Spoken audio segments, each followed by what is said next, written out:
Supreme court में additional registrar की तौहीन अदालत कार्रवाई के खिलाफ इंट्रा कोर्ट अपील पर समाअत जस्टिस जमाल मंदोखिल ने रिमार्क्स देते हुए कहा, आप अपना क्लेम वापस ले सकते हैं लेकिन अपील नहीं ली जा सकती वापस। आप कमरा अदालत से बाहर जाना चाहें तो जा सकते हैं। जब तौहीन अदालती कार्रवाई खत्म कर दी गई तो ऑर्डर कैसे दिया गया? क्या मुबैना तौर पर तौहीन करने वाले फुल कोर्ट तश्कील देंगे?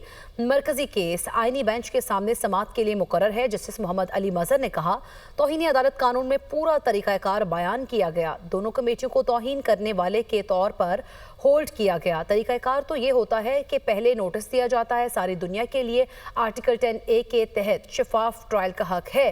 क्या जजेस के लिए आर्टिकल 10A दस्तयाब नहीं? जो फुल कोर्ट बनेगा क्या उसमें मुबैना तौहीन करने वाले 4 जजेस भी शामिल होंगे? हमें नोटिस दे देते, हम 4 जजेस की अदालत में पेश हो जाते। क्या हम भी फैसले के खिलाफ इंट्रा कोर्ट अपील दायर करें? जस्टिस जमाल मंदोखिल ने कहा, हम अटॉर्नी जनरल को सुन लेते हैं, मुनासिब होगा जजेस क्रॉस टॉक ना करें। नजर अब्बास ने इंट्रा कोर्ट अपील वापस लेने की इस्तदा कर दी। जस्टिस जमाल मंदोखिल ने रिमार्क्स देते हुए कहा, आप अपना दावा वापस ले सकते हैं, दरख्वास्त नहीं। दरख्वास्त अब हमारे सामने लग चुकी है। जस्टिस अतर मिनल्ला ने इस्तफसार किया, आप अपनी अपील क्यों वापस लेना चाहते हैं? नजर अब्बास के वकील ने जवाब दिया, तौहीन अदालत का नोटिस वापस ले लिया गया है। जस्टिस जमाल मंदोखिल ने कहा, ऐसा था तो आप पहले बता देते।